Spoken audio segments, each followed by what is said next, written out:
सो यहाँ के एक्सप्लेनेशन को समझ लेते हैं। The supreme personality of God head Krishna is the highest authority in explaining this knowledge. Still, as the matter of course, learned scholars and standard authorities always give evidence from previous authorities. Krishna is explaining the most controversial point regarding the duality and non-duality of the soul and the super soul by referring to the scripture, the Vedanta, which is accepted as authority. First he says, this is according to different sages. मतलब कृष्ण भगवान जो है वो हमें समझाने के लिए किसी भी चीज़ को सबसे अच्छा होते हैं, सबसे बेस्ट होते हैं।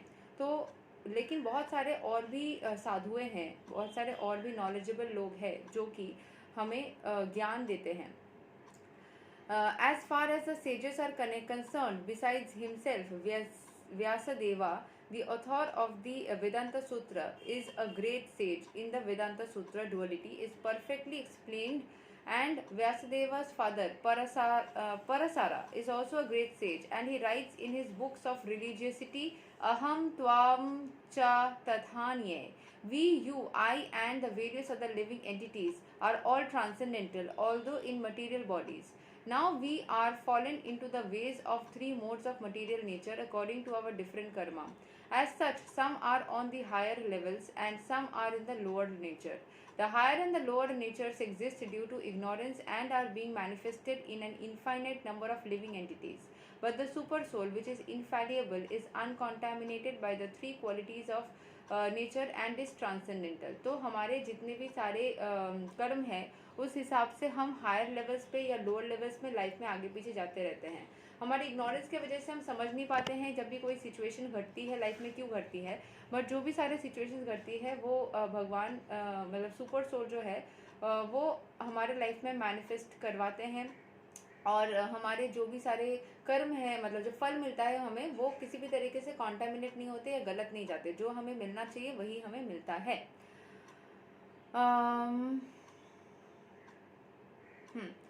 Similarly, in the original Vedas, a distinction between the soul and the super soul and the body is made specifically in the Katha Upanishad. There are many great sages who have explained this, and Parasara is considered principal among them. तो बहुत सारे बड़े बड़े ऋषि मुनि हैं जो इस बारे में हमें ज्ञान दिए हैं, बट जो परसारा है वो सबसे उससे मतलब उन सब में से सबसे बड़े हैं जिन्होंने सबसे अच्छे से समझाया है हमारा आत्मा, भगवान का आत्मा और हमारा शरीर, इन तीनों के बीच में डिफरेंस को। द वर्ड चंदो भी रेफर्स टू द वेरियस वैदिक literatures. The Taittiriya Upanishad, for example, which is a branch of the Yajurveda, describes nature, the living entity and the supreme personality of God head. जो चंदो भी जो है एक वैदिक लिटरेचर में से एक पार्ट है, और तैत्तिरीय उपनिषद भी और एक है यूजर वेदा का एक पार्ट जिसमें लिविंग एंटिटी के बारे में, सुप्रीम पर्सनैलिटी ऑफ गॉड मतलब भगवान के बारे में बताया गया है। As stated before, kshetra is the field of activities and there are two kinds of kshetra gyan, the individual living entity and the supreme living entity. मतलब क्षेत्र जो होता है हमारा शरीर होता है, क्षेत्र के बारे में जानने वाले दो होते हैं, एक होते हैं हम खुद और एक होते हैं वो भगवान। ठीक है। As stated in the Taittiriya Upanishad 2.9, Brahma Puchham Pratishtha, there is a manifestation of the Supreme Lord's energy known as Annamaya, dependence upon food for existence. This is a materialistic realization of the Supreme. Then in Pranamaya, after realizing the Supreme Absolute Truth in food, one can realize the Absolute Truth in living symptoms or life forms. In Jnanamaya, realization extends beyond the living symptoms to the point of thinking, feeling and willing. Then there is Brahma realization called Vijnanamaya, in which the living entity's mind and life symptoms are distinguished from the living entity himself.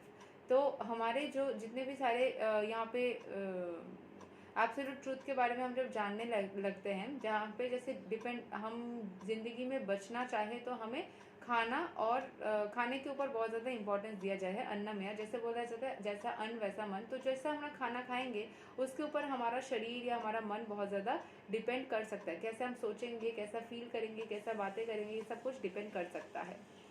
Then there is, इसीलिए जो खाना पका रहे हैं वो बहुत low energy के होंगे, तो जो खाना खाएंगे वो भी लो एनर्जी में जा सकते हैं। इसीलिए हमें उनके ऊपर डिपेंड ना कर करके एटलीस्ट हम जब खाएंगे उसके 30 सेकंड पहले हमें उसमें पॉजिटिव वाइब्स देना चाहिए, कुछ भी अच्छा एनर्जी डाल देना चाहिए। ठीक है।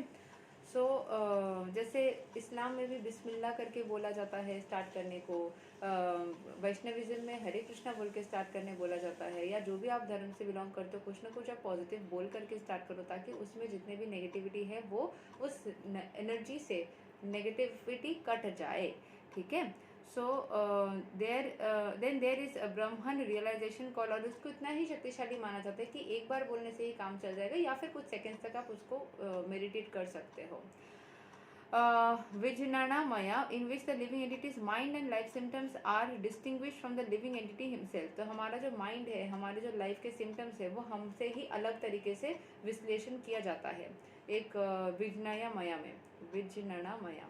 The next and the supreme stage is Anandamaya, realization of all blissful nature। Ananda मतलब खुशी। Thus there are 5 stages of Brahman realization which are called Brahma Puchham। Out of these, the first 3, Annamaya, Pranamaya and Jnanamaya, involved the fields of activities of the living entities. Transcendental to all these fields of activities is the Supreme Lord, who is called Anandamaya। The Vedanta Sutra also describes the Supreme by saying Anandamayo Vyasat। The Supreme Personality of Godhead is by nature full of joy. To enjoy his transcendental bliss, he expands into Vijnanamaya, Pranamaya, Jnanamaya and Annamaya। In the field of activities, the living entity is considered to be enjoyer and different from him is the Anandamaya। तो यहाँ पे जितने भी सारे field बोला जा रहा है, मतलब एक तो होता है कि हम कैसे खाना खाएंगे, अन्नमया, उसके बाद हम कैसा फील करेंगे, उसके बाद हम कैसा मतलब ज्ञान हासिल करेंगे, उसको प्राण में कैसे लेंगे। So there are different stages by which we can live in this world, and जिससे हम भगवान के साथ में कनेक्ट कर सकते हैं, ठीक है। जैसे शुरू में बोला गया था ना कि अन्नमया जो हम खाना खाएंगे वो, pranamaya realization of the supreme absolute truth in food, खाने में ही भगवान को रियलाइज करना, ज्ञानमया मतलब जानना और भी ज़्यादा चीज़ें फील करना।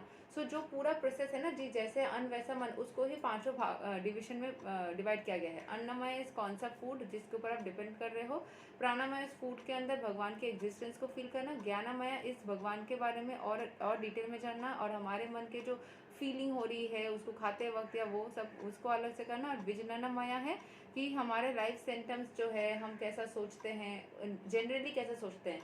सिर्फ ये डिपेंड नहीं करता कि जिसने खाना पकाया है उसके सोच सिर्फ हमारे अंदर जाएगा ना, हम कैसा सोचते हैं, हम कैसे इंसान है, वो सब चीज़ें हमारे लाइफ में मैटर कर सकती है। ओके, सो अभी जो भगवान है उनको supreme personality of God head को माना जाता है कि वही पूरे चीज़ को दुनिया के एंजॉयर है, बट यहाँ पे लिविंग एंटिटी को एंजॉय माना जा रहा है। हम लोग जो है उस फूड को या अपने लाइफ को एंजॉय कर रहे हैं, और एंजॉय करना मतलब आनंद ले रहे हैं, आनंदमया। That means that if the living entity decides to enjoy in dovetailing himself with the Anandamaya, then he becomes perfect। ठीक है, खुद को अगर खुश रखना वो जान जाता है तो वो हमेशा परफेक्ट लाइफ जीता है। This is the real picture of the supreme lord as the supreme knower of the field. मतलब भगवान जो होते हैं वो खाने से इसको बोला गया कि खाना हमें ज़रूरत है, उस खाने में ईश्वर की प्रेजेंस है, क्योंकि मतलब ईश्वर की एनर्जी रहेगी तब हम उस खाने को खा के अच्छा फील करेंगे। तो खाने में ईश्वर की एनर्जी की प्रेजेंस हो गई। उसके बाद ये क्या बोलते हैं, उस हमारे डिफरेंट थिंकिंग पैटर्न्स को लिया गया। उसके बाद हमारे लाइफ के प्रोसेसेस कैसे हैं वो, और फिर हम खुश हो रहे हैं। ठीक है, बहुत ही माइन्यूट तरीके से इन सबको डिवाइड किया गया है। So this is the real picture of Supreme Lord as the supreme knower of the field and the living entity as a subordinate knower and the nature of the field of activities. One has to search for this truth in the Vedanta Sutra। तो इसके बारे में सीखने के लिए वेदांत सूत्र या ब्रह्म सूत्र में जाके लोगों को खोजना पड़ सकता है, जो ईश्वर की इस मतलब ईश्वर जिस तरीके से विश्लेषण किया गया है, उनके एग्जिस्टेंस को हर चीज़ में जैसे डाला गया है, उसके बारे में जानने के लिए आपको वेदांत सूत्र पढ़ना पड़ सकता है। It is mentioned here that the codes of Brahma Sutra are very nicely arranged according to the cause and effect। Some of the sutras or aphorisms are na vyad asrute nathma sutre and parat tu tach churte। मतलब यहाँ पे कुछ sections में जो सूत्रस है, जो rules है कि किस तरीके से आप अपने एनर्जी को ईश्वर की एनर्जी से मिलवा सकते हैं through different processes of life, जैसे खाना खाना, सोना, उठना, बैठना, वो यहाँ पे बताया गया है। The first aphorism indicates the field of activities, the second indicates the living entity and the third indicates the supreme lord, the summum bonum among all the manifestations of various entities। Okay, so यहाँ पे जितने भी सारे चीज़ें हैं उससे हम कैसे ईश्वर से कनेक्ट कर सकते हैं उसी बारे में बताया गया है। थोड़ा सा ये वाला श्लोक थोड़ा डिफरेंट है, लेकिन यस यही तक है आज श्लोक number 5 of Bhagavad Gita chapter 13। अगले दिन हम 6 एंड 7 क्लब क्या हुआ श्लोक है उसको कवर करेंगे। तब तक के लिए हरे कृष्ण, राधे राधे, जय श्री राम।